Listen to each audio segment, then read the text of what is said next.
একদল যদি মনে করে আমি যা ঠিক মনে করি সেইটা সবাইকে মাইনে নিতে হবে, তাহলে সেটা কি ঠিক হবে? হাসিনাকে আমরা তাড়িয়েছি। হাসিনার দোসর ওই ভারত বাংলাদেশকে যে কব্জা করতে চেয়েছে তাদের মূল আমরা উৎপাদন করে দিয়েছি। আগামী যে জনপ্রতিনিধিরা যে সংসদে বসে এই সংস্কার করবেন তার টেকসই হওয়ার গ্যারান্টি কি? ওইটা যে আবার একটা সংশোধনী হিসেবে বাতিল হয়ে যাবে না, তার গ্যারান্টি কি? আজকে আমরা দেখছি এই অভ্যুত্থানের সুযোগ নিয়ে একদল উগ্রপন্থী তৈরি হয়েছে। তারা এখন আওয়ামী লীগ যেভাবে ফ্যাসিবাদ কায়েম করেছে তারাও সংগঠিত হয়ে তারা ঠিক করে দিবে বাংলাদেশ কেমনে চলবে না চলবে। আইন কানুনের কোনো বালাই নাই, তারা ঠিক করবে কোনটা ধর্ম কোনটা অধর্ম। তারা যায় মাজারে হামলা করবে। কে অধিকার দিয়েছে মাজারে হামলা করা, মন্দিরে হামলা করা, আখড়ায় হামলা করা? আপনার ধর্ম আপনি পালন করেন।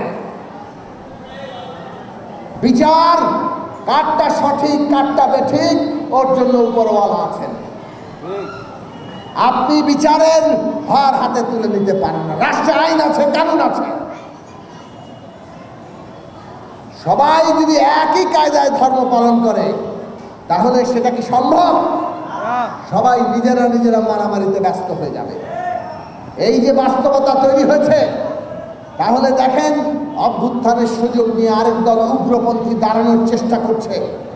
তারা মনে করছে এই অভ্যুত্থানকে পুঁজি করে শেখ হাসিনার বিরুদ্ধে মানুষের যে লড়াই ক্ষোভ সেটাকে তাদের নিজেদের রাজনৈতিক স্বার্থে তারা ব্যবহার করবে।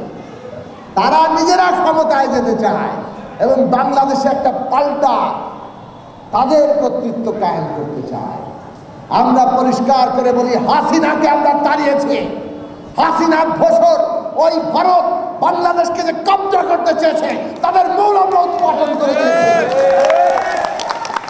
কিন্তু বাংলাদেশের মানুষকে আবার অন্য কোনো নাম নিয়ে, ধর্মের নাম নিয়ে কেউ যদি আমাদের গণতান্ত্রিক অধিকার কেড়ে নিতে চায় বাংলাদেশের মানুষ সেটা মানবে না।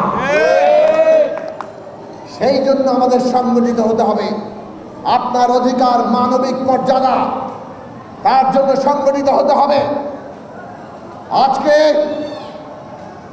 অভ্যুত্থানের পরে আমরা বলেছি এই দেশে বিচার, সংস্কার, নির্বাচন হচ্ছে আমাদের গণতান্ত্রিক উত্তরণের এখনকার মুহূর্তের কর্তব্য। বিচার করতেই হবে। যারা হত্যা করেছে, যেসব দল এই হত্যার দায়ে যুক্ত তাদেরকে বিচারের আওতায় আনতে হবে, ব্যক্তিদেরকে বিচারের আওতায় আনতে হবে। ন্যায় বিচার না হলে এই দেশে আমরা গণতন্ত্র কায়েম করতে পারবো না। আমরা বলেছি সংস্কার করতে হবে। সংস্কার মানে হচ্ছে ক্ষমতা যেভাবে একদম পকেটে ঢুকিয়ে, পুরো রাষ্ট্রকে পকেটে ঢুকিয়ে জনগণের উপরে দশের রাজত্ব কায়েম করা যায়, গুলি করা যায়, সেইটা বন্ধ করতে হবে। সংস্কার মানে ক্ষমতার ভারসাম্য। সংস্কার মানে আমি আপনি ভোট দিয়ে যাদেরকে নির্বাচিত করি তারা আমাদের কাছে জবাবদিহি করবে। সেই সংস্কার আমরা করব। কিন্তু এখন আবার অনেক দল তারা যেটাকে মনে করেন সংস্কার, একদল যদি মনে করে আমি যা ঠিক মনে করি সেইটা সবাইকে মাইনে নিতে হবে, তাহলে সেটা কি ঠিক হবে? এইরকম অনেকে শুরু করেছেন। আমরা পরিষ্কার করে বলি, দেশ একটা সন্ধিক্ষণে আছে।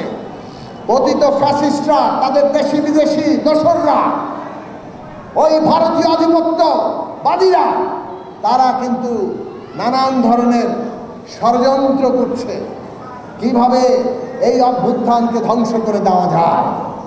কাজেই আমরা আন্দোলনকারী শক্তিরা, তারা কি কোনো একক দল?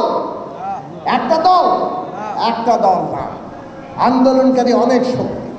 কাজেই আন্দোলনকারী অনেকগুলো শক্তি, তাদের রাজনীতির ভিন্ন ভিন্ন পার্থক্য আছে।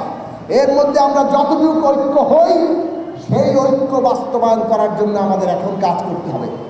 আর যে পার্থক্য আছে, আমাদের একটা মত, ওনার একটা মত, বিএনপির একটা মত, জামাত ইসলামের একটা মত, গণসংহতির একটা মত, এইসব মতের পার্থক্যের মীমাংসা কে করবে? জনগণ করবে।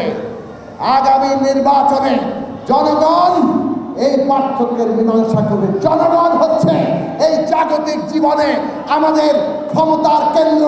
জনগণের উপরে কেউ এই ক্ষমতা নিতে পারবে না। জনগণকে ক্ষমতার কেন্দ্রে রাখতে হবে। তাহলে যতটুকু ঐকমত্য হচ্ছে সেই ঐকমত্য আমরা বাস্তবায়নের গ্যারান্টি চাই। আমরা সেটা সমর্থন করেছি। ঐকমত্য যাতে আগামী জনপ্রতিনিধিরা বাস্তবায়ন করতে বাধ্য থাকে, তার একটা আইনি বাধ্যবাধকতা তৈরি করা যাবে। আর আগামী যে জনপ্রতিনিধিরা যে সংসদে বসে এই সংস্কার করবেন, তার টেকসই হওয়ার গ্যারান্টি কি? ওইটা যে আবার একটা সংশোধনী হিসেবে বাতিল হয়ে যাবে না, তার গ্যারান্টি কি? ত্রয়োদশ সংশোধনী বাতিল হয়ে যায় নাই? পঞ্চদশ সংশোধনী এই নতুন সুপ্রিম কোর্ট হাসিনা পতনের পরে তারা বাতিল করে দেয় নাই? তাহলে আমাদের সংস্কার যে ভবিষ্যতে বাতিল করে দেবে না, তার গ্যারান্টি কি? সেই জন্য আমরা বলছি, একদিকে আইনি বাধ্যবাধকতা, আরেক দিক থেকে আগামী নির্বাচনের আগেই সরকারকে ঘোষণা করতে হবে, প্রয়োজনে আদালতের পরামর্শ নিন, যে আগামী সংসদকে জনগণ ক্ষমতা দিচ্ছে। আগামী সংসদ সংবিধানের মৌলিক সংস্কার করতে পারবে। জনগণ যখন এই ক্ষমতা দেয়, তখন আর আদালত এই সংস্কারকে চ্যালেঞ্জ করবে না, বরং তাকে সুরক্ষা দেবে।